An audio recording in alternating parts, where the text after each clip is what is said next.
Quand on a un problème de nature géométrique, il arrive parfois que l'on doive calculer la distance entre deux points. Alors, on va voir ensemble comment on peut procéder. Supposons que j'ai un point ici dans le plan cartésien.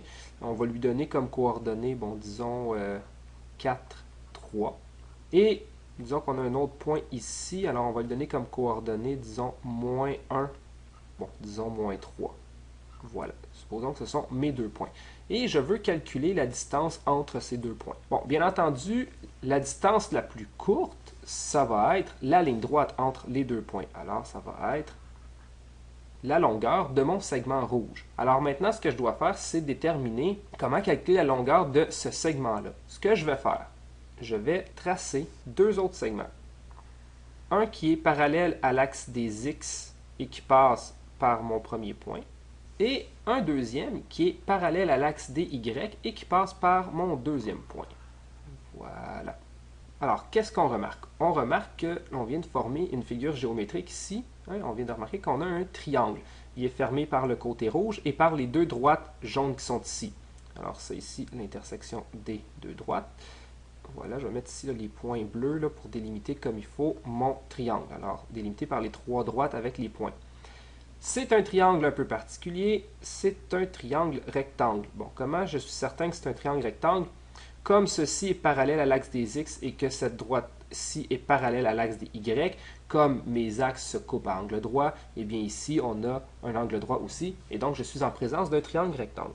Autre chose ici, on est capable de calculer la distance entre ces deux points-là. En fait, ça va nous donner la longueur du segment, la partie du segment jaune qui est ici. Bon, comment je fais pour déterminer cette longueur-là? Ça ici, je me promène seulement en X. Hein. Si j'étais une petite fourmi, eh bien là, je me promènerais seulement en bougeant parallèlement à l'axe des X.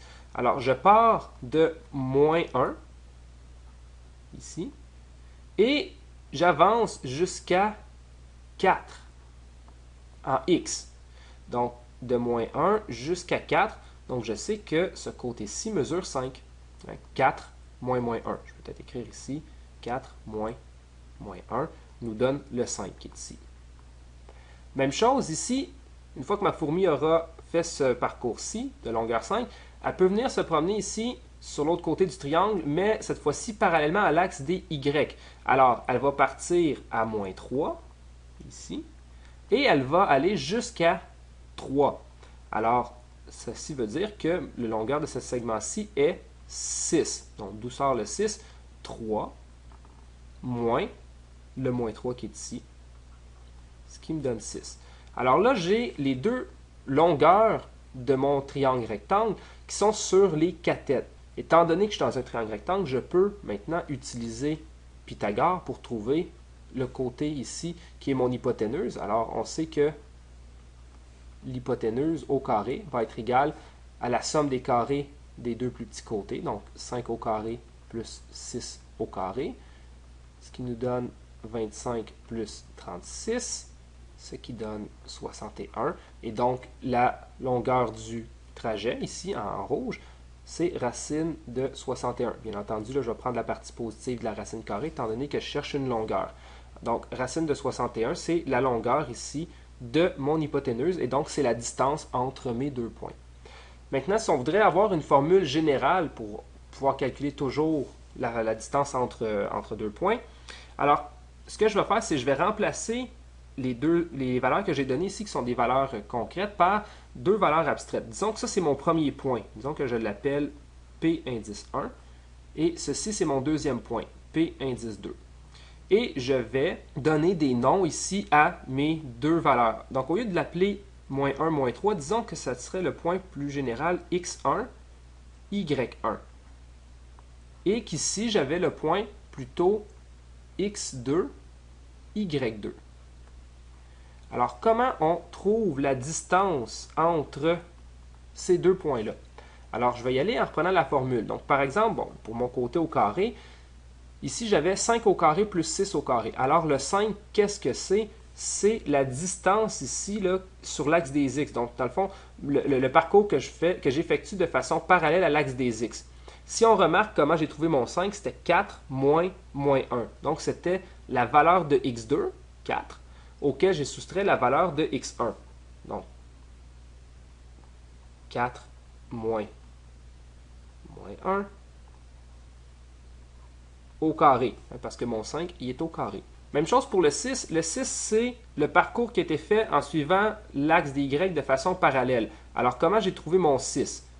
3, qui est Y2, auquel j'ai soustrait moins 3, qui est Y1. Alors, plus Y2 moins Y1 au carré. Et ensuite, comme je veux la distance, et comme ici c'est quelque chose qui est positif, je vais prendre la racine carrée à la fin, et ça va me donner la valeur que je cherche. Voilà, comme ça, Y2 moins Y1 au carré, et on vient prendre la racine carrée du total.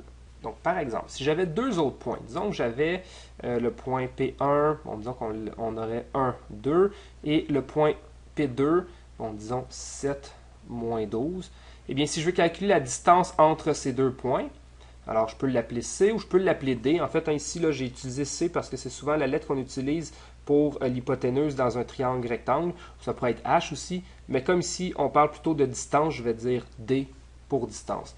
Alors, la distance entre mes deux points, la différence des x au carré, alors disons x2 moins x1, 7 moins 1, 7 moins 1 au carré, plus moins 12 moins 2 au carré, on prend la racine, et qu'est-ce qu'on a calculé? Alors 7 moins 1, 6 au carré, plus moins 12 moins 2, alors moins 14 au carré. On va prendre la racine.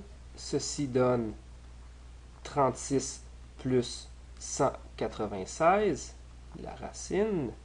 Et ceci donne, peut-être l'écrire ici, la racine carrée de 232.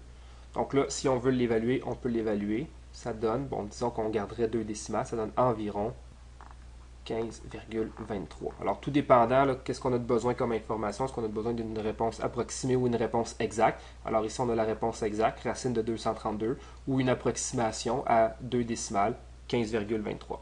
Alors, voilà, la formule est ici. Je vais l'encadrer.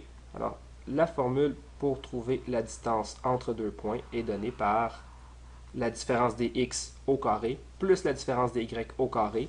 Après, on prend la racine carrée.